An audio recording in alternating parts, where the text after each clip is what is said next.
On behalf of the whole House, let me say how shocked and heartbroken I am by the murder of innocent churchgoers in Charleston. At times like this, the depth of our grief reveals the depth of our love and our resolve. And our prayers go out to all the victims' families. And our thoughts go to the law enforcement officers working to bring this perpetrator to justice. Anyone who would do something so unspeakable is pure evil. Today, the House continued its work to advance the people's priorities.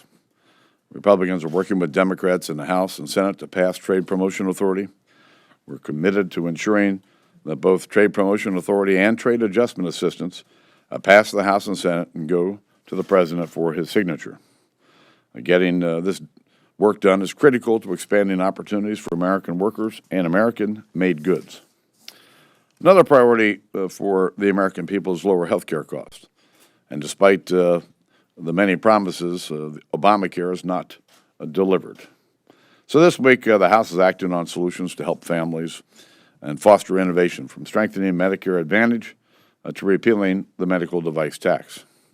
In addition, the Supreme Court could soon make a ruling that leads to millions of Americans losing their health care subsidies. Our goal is to provide peace of mind to families who have coverage disrupted through no fault of their own. Obamacare is fundamentally broken, increasing costs for millions of American families. And the plan we're working on will focus on protecting the American people, offering new choices for quality, affordable health care, and not protecting this failed law. Yesterday, we had a constructive meeting with our members, received good feedback that will help inform us as we continue to develop our plan. Lastly, there may be no priority that Americans take more seriously than supporting our military. But later today, Senate Democrats are planning to block a pay raise for our troops. Democrats intend to hold up the troop funding in order to extract more money for the IRS and EPA and all of their other priorities. Now, my hope is that Democrats who vote to make promises to our troops won't turn around and vote against their funding. Our military doesn't get to have it both ways. Their job is to win, and our job is to make sure that they've got the resources to win and come back home safely. And of course, it's our privilege to give these men and women the raise that they have earned. Some Democrats should think long and hard before going through with this. I think it'd be a grave mistake to stand in the way of funding for our troops. Yes, ma'am. Senate Democrats say that they want to start budget negotiations next week. Given that you do need 60 votes to get bills through the Senate, spending bills, why would that be a good idea? Well, the House has passed the Department of Defense appropriation bill, and it's time for the Senate to do the same. And, people have ideas. They should put their ideas on the table. I have not seen any of those ideas at this point. Mr. Speaker, could you comment on the Pope's encyclical on climate change, and will it spur congressional action? Well, one thing we know about this Pope is that he's not afraid to challenge everyone's thinking on issues, frankly, one way or another. And I admire his dedication to the poor and his work to protect the sanctity of life. And frankly, I respect his right to speak out on these important issues. But it won't spur any action by Congress?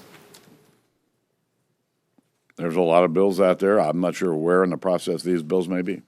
On the potential Obamacare bridge replacement, my words, whatever, if the Supreme Court rules, you mentioned protecting people who are going to lose coverage through no fault of their own, which makes some sense. It's millions of people.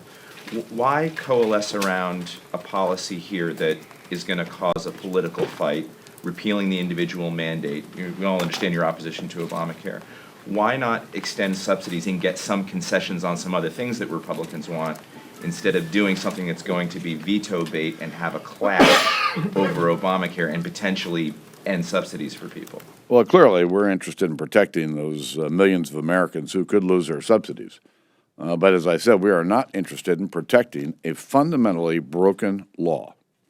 And we're doing everything we can to increase choices for Americans, lower cost, and increase the quality of the health care they get, which is all being undermined by Obamacare.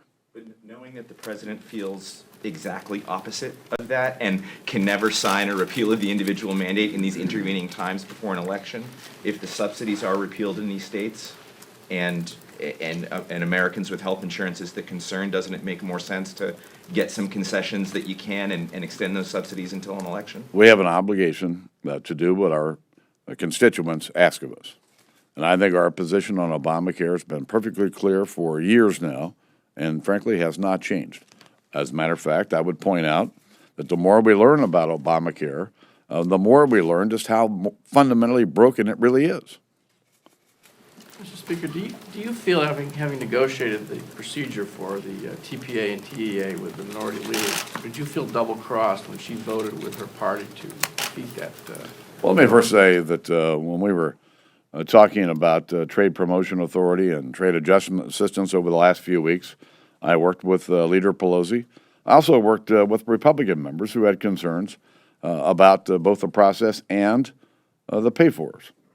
But I think I'll just keep my comments to myself with regard to how I feel about the leader's actions. Well, the leader previous to this said she doesn't see a path for TAA. Is she right or wrong, and do you expect the current procedure in place to work out? I do. We're going to have Trade Promotion Authority. We're going to have this vote here pretty soon. I'm confident that we're in a pretty good place. And I'm also confident that as the Senate considers both TPA again and trade adjustment assistance as part of the preferences package, that it hopefully will be back here as soon as next week so that we can move both of these to the president. Do you expect to vote next week on that? I would hope that the Senate would move it back, the preferences bill back here late next week so that we can actually move it on to the president. Has McConnell indicated if he's going to do TPA first or the preferences bill, and does it matter? I don't know. You have to talk to Senator McConnell. Have you and President Obama learned anything about this process and sort of the way your negotiating skills work that can be applied to something like the next budget deal? I would describe most of what's gone on in the last 3 weeks as close to bizarre. I don't think I've learned anything from it. Mr. Speaker, you haven't been very close to the president over the past 6 or 7 years, but in the past, Whoa, in recent, whoa, whoa, whoa, whoa. Really? well, in recent weeks, though, I mean, it No, seems like that's just not fair. The president and I, while we may have our disagreements on policy issues, the president and I have enjoyed a very good working relationship. And frankly, there's never been any kind of an issue. So Can you think of another issue on which you worked as closely with him as compared with trade? If you give me enough time, I'm sure I could. But there are a number of issues we've worked with the president on, and trade is another one, where we find common ground, we're able to work together and get things accomplished on behalf of the American people. Thanks, everybody.